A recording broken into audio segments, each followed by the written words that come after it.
Key moments of the 100 Years' War that forged history. The heart-pounding story.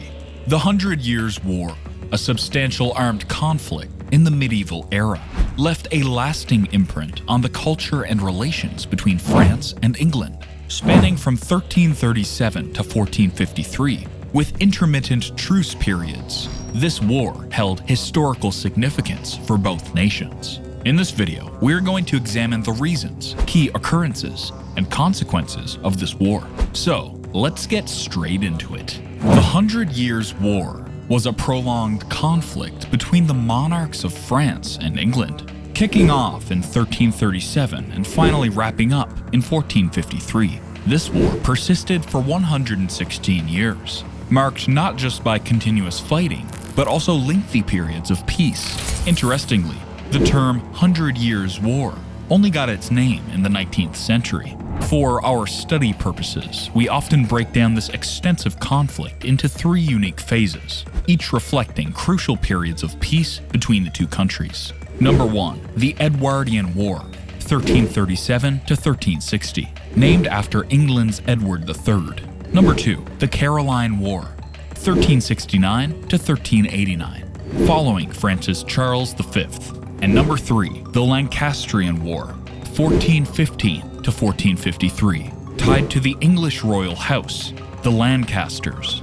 But before we delve into the phases of this war, we need to know the causes. The causes of the 100 Years' War are deeply intertwined with the evolving political dynamics and ambitions of the key players involved. At its core, the conflict stemmed from Philip VI of France's strategic move to expand French territory by seizing Gascony, a region held by the English.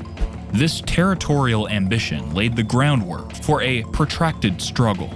Simultaneously, Edward III of England, leveraging his familial connections, asserted a claim to the French throne through his mother, Isabella, which set the stage for dynastic tensions that fueled the ongoing conflict. Edward III's response to these claims was not passive. He started military expeditions with different objectives. These campaigns aimed not only to assert his dynastic rights, but also to forcefully acquire French territories, safeguard international trade routes, and secure valuable estates for the English nobility. The aggressive approach of these campaigns became a defining feature of the early stages of the war. Charles V of France, in turn, harbored ambitions to curtail English influence within France's feudal territories. His strategic objectives were clear: to weaken the English hold and strengthen the sovereignty of the French monarchy over its domains. However, the internal stability of France was further complicated by the descent into madness of Charles VI. This tragic development not only created a power vacuum within the French monarchy, but also fueled infighting among the French nobility, further destabilizing the realm. Henry V of England entered the scene with ambitions that extended beyond mere territorial gains. His overarching goal was to legitimize his reign in England, and more audaciously, to establish himself as the King of France through conquest. This added a layer of complexity to the conflict, as Henry V sought to reshape the political landscape of both nations simultaneously. Amidst these political machinations, the determination of the Dauphin, who would later become King Charles VII of France, added another dimension to the conflict. Charles VII sought to reclaim his birthright and unify all of France, presenting a formidable counterforce against the English ambitions. The clash of these aspirations and the relentless struggle for supremacy created a period that defined the 100 Years' War. Now, let's break down the phases of this war. The Edwardian era, 1337 to 1360. Edward III staked a robust claim to the French crown through his mother, Isabella. The seriousness of this claim, whether a genuine assertion or a pretext for invading France, sparks debate. On paper, Edward had a valid point. The reigning French king, Philip VI, had succeeded his cousin Charles IV, even though, at Charles's passing, Edward stood as the closest male relative, Charles's nephew, and the eldest surviving grandson of Philip IV. Edward hadn't pressed his claim earlier due to being a minor, and the French nobility, favoring French succession norms, had chosen a local ruler. However, Edward's strategy shifted in the mid-1330s, possibly influenced by the technicality that, as the Duke of Gascony, he was technically a vassal of the French king under medieval feudal rules. Gascony served as a crucial trade partner for England, facilitating the export of wool and grain while importing wine. Tensions escalated when the French king seized Gascony in 1337, launching a raid on the south coast of England the following year, including the devastating destruction of Southampton. This hostile act provided Edward with a convenient pretext to initiate a war. In 1340, Edward made his move, declaring himself as King of France in a ceremony held in Ghent. Demonstrating his resolve, he proudly displayed his newly quartered coat of arms, incorporating the 3 lions from Plantagenets with the golden fleur-de-lis of France. Building alliances, Edward cultivated support from import trading partners like the Low Countries and key figures such as Charles II, King of Navarre, and the Gascon courts of Armagnac. In the early stages of the conflict, around June 1340, a significant move unfolded when an English fleet effectively sank a French invasion fleet at Sluys in the Scheldt estuary. Following up this success in 1345, Gascony was captured, and Normandy saw an invasion strategy using chevauchés, instilling fear by burning crops, raiding stocks, and allowing widespread looting, all aimed at enticing the French king into open battle. The strategy proved effective, as the French army, struggling to counter the combination of English archers and knights fighting on foot, suffered a substantial defeat at the Battle of Crécy in August 1346. While Philip wasn't defeated outright, he cleverly urged his Scottish allies to invade northern England, hoping it would compel Edward to withdraw from France. David II of Scotland answered the call and invaded England in October 1346,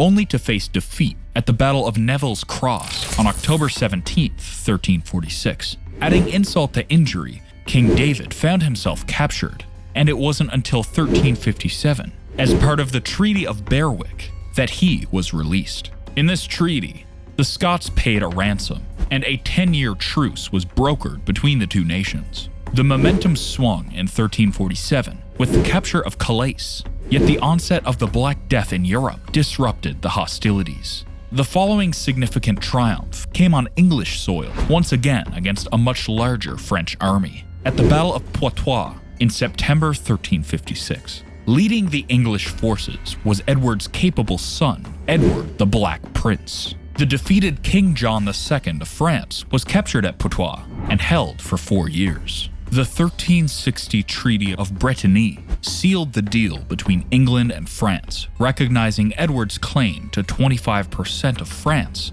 in exchange for renouncing his claim to the French crown. The Caroline War, 1369 to 1389. The Peace of Bretigny, a truce since 1369, came to an end when Charles V of France, also known as Charles the Wise, decided to reclaim lost territories. Charles employed a strategic approach, avoiding direct battles, focusing on harassment, and utilizing the safety of castles when necessary. With a superior navy, he conducted frequent raids on England's south coast. The year 1372 marked the acquisition of most of Aquitaine, a defeat of the English fleet off of La Rochelle, and by 1375, the English crown retained only Calais and a portion of Gascony in France. In 1389, yet another truce was declared, fostering improved relations. Then, on March 12, 1396, Richard II of England tied the knot with Isabella of France,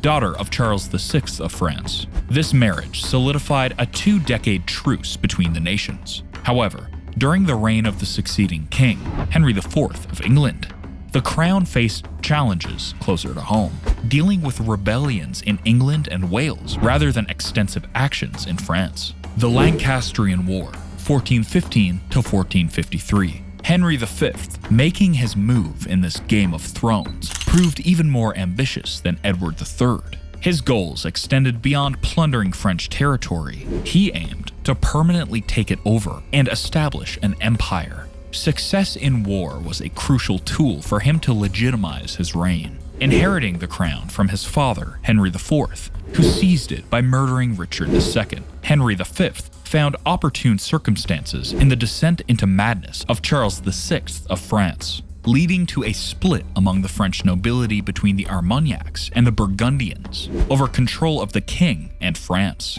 Henry's campaign unfolded as he invaded Normandy, seizing the crucial port of Harfleur in 1415 and securing a remarkable victory at the Battle of Agincourt on October 25th. By 1417, Caen fell into English hands, and by 1419, Henry had conquered all of Normandy, including its capital, Rouen.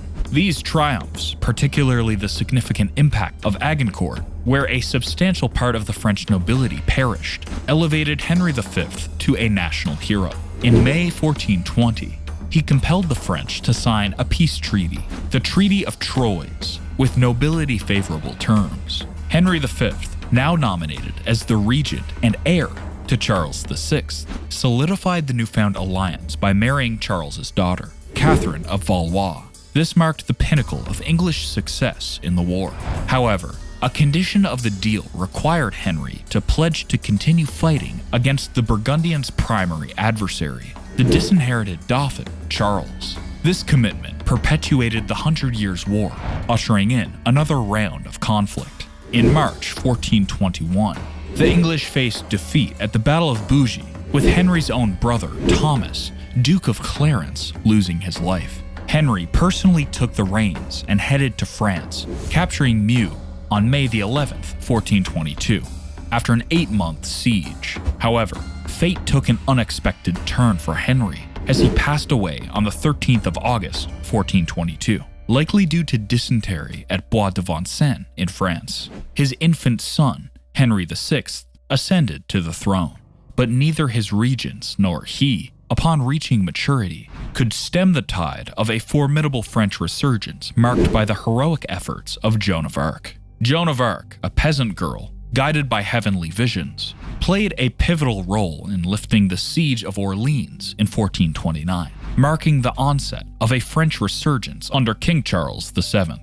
The Battle of Patay in the same year witnessed a French victory, with English archers encircled by French cavalry. Despite Henry VI of England's claim to the French throne and a ceremonial coronation in Notre Dame de Paris in December 1431, the war for England shifted to defense. Sir John Talbot, known as the English Achilles, secured victories defending Paris and Rouen through aggressive tactics. However, France's abundant men and resources made prolonged resistance challenging. In 1435, the English lost crucial support as their allies, the Burgundians, led by Philip the Good, joined forces with Charles VII through the Treaty of Arras, ending the French Civil War. Subsequent years saw the French recapture of Dieppe in 1435, regain Paris in 1436, and take Harfleur in 1440. The tide had turned, and England faced an increasingly formidable opponent. On April 22, 1445, significant events unfolded. The marriage of Henry to Margaret of Anjou, niece of Charles VII, and the relinquishing of Maine. These actions signaled the English king's clear reluctance to prolong the war with France. In contrast, Charles VII, resolute in his determination, began reclaiming parts of Normandy from 1447 onwards. His victories included the Battle of Formigny in 1450, the blockade of Bordeaux in 1451, and the capture of Gascony in 1452. The culmination came in 1453 with the French triumph at the Battle of Castellane, leaving the English crown with control only over Calais. Post-war, the French crown pursued a mixed strategy, combining conquest and marriage alliances. This approach successfully brought regions like Burgundy, Provence, and Brittany together into a more robust and affluent nation-state, marking a significant period of French dominance. England, meanwhile, sank into bankruptcy and civil war. Henry VI suffered from bouts of insanity, and his weak reign finally came to a sticky end when he was murdered in the Tower of London in May 1471. Consequences of the war. The repercussions of the 100 Years' War were vast, spanning immediate and lasting impacts. Battle casualties and suffering of civilians marked the conflict, with marauding soldiers causing havoc between battles. France saw a significant loss of nobles, leading to internal strife among those who remained. On the flip side, England witnessed the creation of more nobles by kings aiming to finance the war through taxation. Despite these efforts, England teetered on the brink of bankruptcy due to the colossal expense of maintaining field armies abroad. While England celebrated some victories, the ultimate outcome was the loss of all French territory except Calais. Trade suffered, and the burden of endless taxation on the peasantry led to rebellions, such as the Peasants' Revolt of 1381. In the wake of the 100 Years' War, the medieval church faced challenges as kings redirected taxes intended for the Pope to fund their armies, causing churches in England and France to adopt a more national character. This shift in financial dynamics altered the church's role and relationship with the monarchy. The defeat in the war prompted English nobles to question their monarch's legitimacy, leading to the Wars of the Roses, 1455 to 1487. As dynastic disputes unfolded, fueled by the search for scapegoats for the French debacle. Military technology evolved with the emergence of more efficient gunpowder weapons and fortified towns adapting to the threat. By the war's end, Charles VII established France's first permanent royal army, contributing to the centralization of government. Positive consequences included government centralization, bureaucratic efficiencies, and a more regulated tax system. The English Parliament, which had to approve each royal tax, gained a strong identity, eventually curbing the powers of absolute monarchs. Professional diplomacy between European nations also flourished. Heroes like Joan of Arc and Henry V emerged, celebrated in song, medieval literature, and art, embodying national pride. This prolonged conflict against a clear enemy fostered a stronger sense of belonging to a single nation for both participants, leading to a lasting rivalry between England and France, expressed today primarily through international sporting events. As the aftermath of the 100 Years' War unfolded, a new chapter in the relationships between European nations began to take shape. The conflict spurred a more professional approach to diplomacy, fostering a nuanced understanding between countries. The scars of war left a profound impact on the populations involved, forging a heightened sense of national identity. The heroes of the conflict, such as Joan of Arc and Henry V, became enduring symbols of nationhood, celebrated in various forms of cultural expression. Their tales resonated through song, medieval literature, and art, contributing to the rich tapestry of national narratives. Moreover, the centralization of government and improvements in bureaucratic efficiencies marked a shift towards more organized governance. The regulated tax system laid the groundwork for financial stability and accountability. Yet beneath the surface of these positive developments lingered the specter of rivalry between England and France, a legacy that transcends generations. Today, this historic competition finds its outlet in the spirited arena of international sporting events, echoing the enduring impact of a conflict that, despite its toll, played a pivotal role in shaping the evolving dynamics of European nations. Thanks for watching this video. If you found it informative and interesting, give it a thumbs up and subscribe for more.